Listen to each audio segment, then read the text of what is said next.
Hi all, in this video we start discussing section 15, factor group computations and symbol groups. So we already discussed factor group in the previous session, that is G over H. H is subgroup of G, then G over H consists of set of all distinct left cosets AH such that A belongs to G. Okay. So this is the definition of the factor group. And if we start with a trivial subgroup, say H equal to singleton set E, then what is G over H? That's the first thing. So G over H consists of distinct left cosets or right cosets. Obviously this left coset coincides with right cosets for defining this G over H. So this is set of all A, H is in fact singleton set E such that A belongs to G. So this consists of set of all A such that A belongs to G. So these are the distinct left cosets. So each coset contains only single element. Then we can easily prove that this is isomorphic to G. Okay, you can directly define a map. Singleton set A is mapped to A itself. Okay, so this is a 1, 1, or 2 homomorphism. So AB is mapped to AB itself. So this map has the property of the homomorphism as well, and it is 1, 1 and 1, 2. Obviously, this G over H is isomorphic to G. That is G over singleton set E is isomorphic to G itself. Okay, on the other way, you can think of the homomorphism theorem. So you define G, a homomorphism phi from G to G, defined by phi x equal to x itself. Obviously, kernel phi is isomorphic to kernel phi. So kernel phi consists of singletons, consists of only identity. So kernel phi is singleton set E. Oh, then we proved that phi G over kernel phi is isomorphic to this phi of capital G. Phi of capital G is G itself because the identity map, and kernel is singleton set E. Then G over singleton set E is isomorphic to G itself. Okay, so both way we can easily show that this G over E is isomorphic to G itself. Then followed by this result, a number of examples have been discussed in the textbook. So please go through it. And next we move to some interesting theorems on this chapter. First of all, we have theorem 15.8. So this theorem gives the statement of this theorem is this one. We have this theorem 15.8, that G is equal to H cross K with the direct product of groups. This is the Cartesian product H and K, product of groups H and K. Then H bar is defined to be the elements of G cross K consists of HEs is normal subgroup of G. Also G by H bar, okay, H bar is defined as this subgroup, is isomorphic to K in a natural way. That means there's a obvious homomorphism is there. Similarly, G over K bar is isomorphic to H. So first we start with G. G is defined to be H cross K, and we have H bar. H bar consists of set of all H comma E belongs to G H cross K, where H belongs to H. Okay, so this is our H bar. Actually, we need to prove that H cross K is isomorphic to H cross K by H bar over H bar is isomorphic to K. This is we have to prove. This is the statement. So suppose you have two different groups H and K, then we define a new subgroup, say H bar, then we consider the factor group of this Cartesian products, Cartesian product of two groups. Okay, so for this we define a map. Okay, we define a map pi2 from h cross k. We make use of the fundamental theorem. We define phi2. This is a function from h cross k to k, defined by pi2 of any h comma k is equal to k. So this is what we call projection. Okay, so obviously this is a homomorphism because pi2 hk or h1 k1 h2 k2, this is pi2 of how will you operate this? These two ordered pairs are operated using the fact that h1 h2 comma k1 k2. So by definition this is k1 k2, and k1 can be written as pi2 of h1 k1 and k2 can be written as pi2 of h2 k2. So which shows that pi2 is a homomorphism. So this projection, this 2 stands for the projection to the second component. And what is the kernel of this?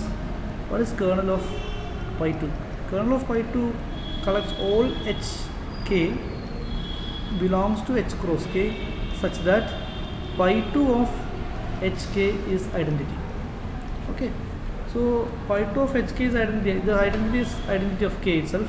So this is set of all h comma k belongs to h cross k such that what is pi2 of h comma k? That is defined to be k. So k equal to e. So this is set of all h comma e belongs to h cross k. Okay, where h belongs to h. This is obvious. If h comma e is a member of h cross k, then h is a member of capital H itself. So this is our h bar. Then fundamental theorem of homomorphism states that G over kernel phi is isomorphic to phi of capital G. Okay, so obviously what is pi2 of h cross k? This consists of all k's, that is, this is k itself.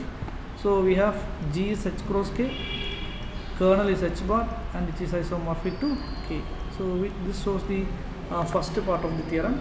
In the similar fashion, using the function pi1 of h cross k, pi1 is a function from h cross k to k, h cross k to h. Okay, so that is pi1 is a function from h cross k to h, defined as pi1 of h comma k equal to h.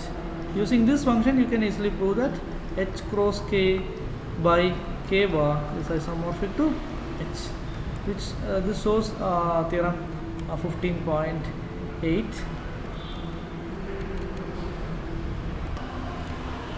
Next we have theorem 15.9. A factor group of a cyclic group is cyclic. So we can recall the definition of a cyclic group. G is a cyclic group, then the resistant element A, the subgroup generated by A is G itself.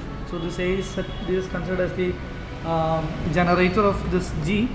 Then we need to prove that for any normal subgroup N, we have G over N. Okay, we need to prove that G over N is cyclic. Okay, G is cyclic. That implies N is normal. N is normal, then G over N. N is normal. N is normal. Then we can define G over N. That is also cyclic. Normal. Then G over N is cyclic. So to prove this, we need to say that there is an element in G over N. The subgroup generated by that element is G over N itself. Okay. So since A belongs to G, we collect AN is a member of G over N. Okay. We show that the subgroup generated by AN is same as G over N. Then AN can be considered as the generator of G over N. Then G over N is a cyclic. So we need to prove this one. Okay, how will you prove this? If you take any G n belongs to G over N, we need to show that Gn is a power of some power of An. Okay, so Gn belongs to Gn implies this G can be written as A raised to some n because A is a generator of this G. So any element of capital G can be written as A raised to n. Okay.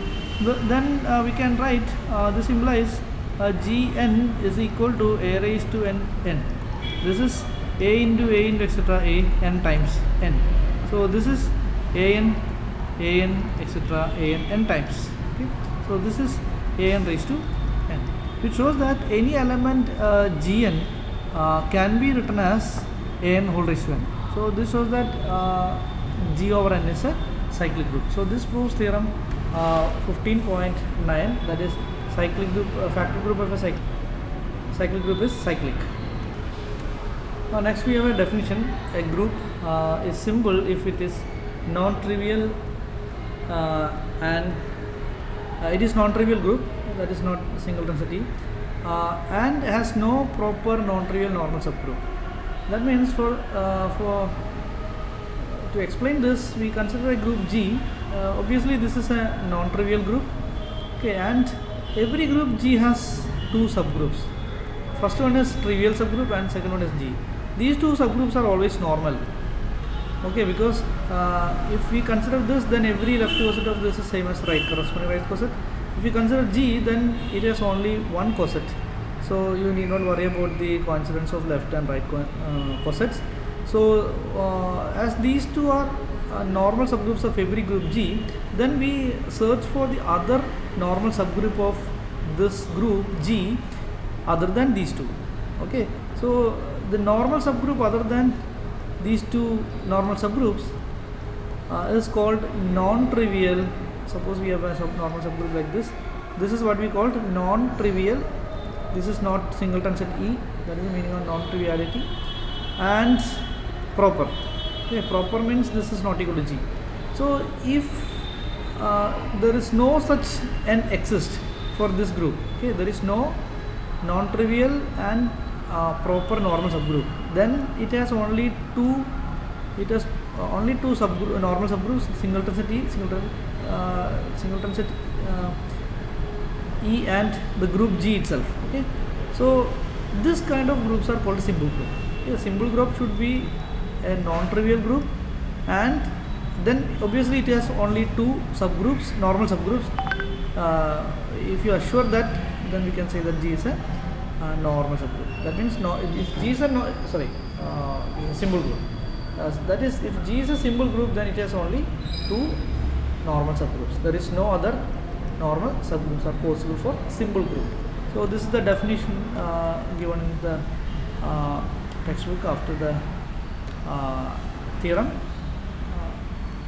Now there are a number of examples are discussed before this definition, and one thing, you have an assignment 15.15, that is a theorem.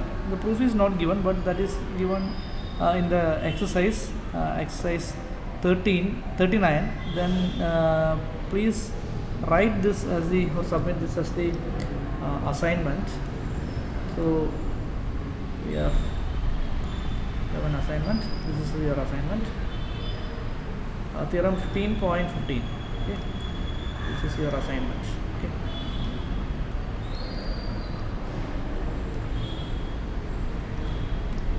this is your assignment. So to get the answer, to answer this, to get the proof of this theorem, you see exercise 39. Then you can, in that there are 5 or 6 hints are given. Then go through those hints and try to prove this theorem as well. Okay, now we have theorem 15.16. That is, this is the theorem 15.16. This states that phi from G to G prime be a homomorphism if n is a normal subgroup of G, then phi of n is a normal subgroup of phi of G. That is then next thing is n prime is a normal subgroup of phi of G, then inverse image of that normal subgroup is also normal. So this theorem states that suppose we have two groups G and G prime, then there is a homomorphism phi. Then every normal subgroup n, we have phi of capital N. This is also a normal subgroup of phi of capital G.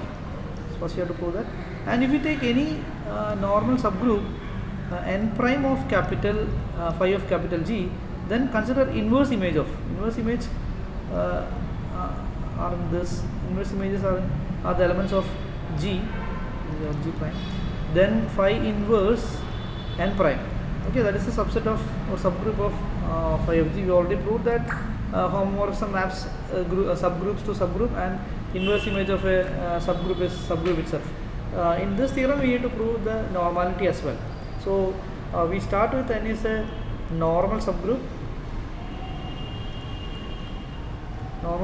Then we need to prove that phi of n is normal in phi of capital G.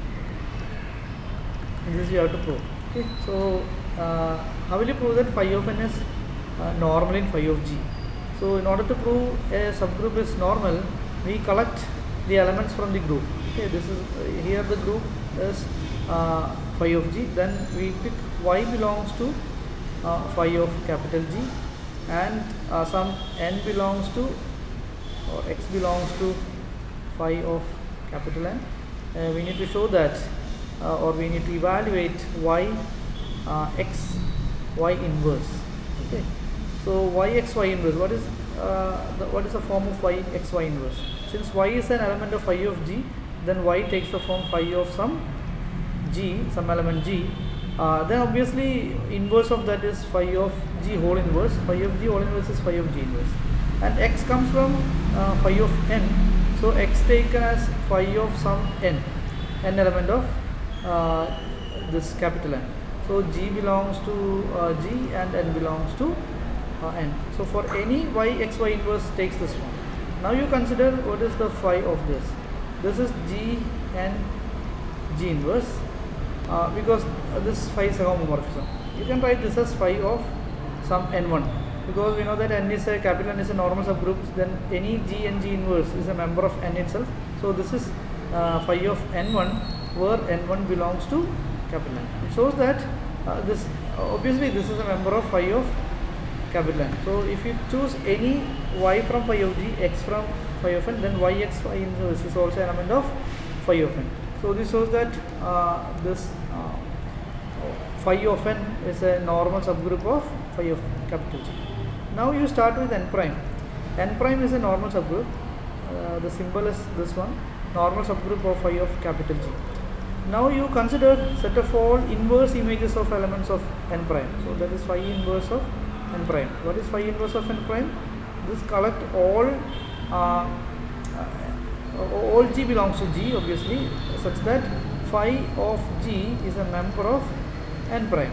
Okay, so this is the definition of phi inverse n1. We need to prove that this is a normal subgroup of G.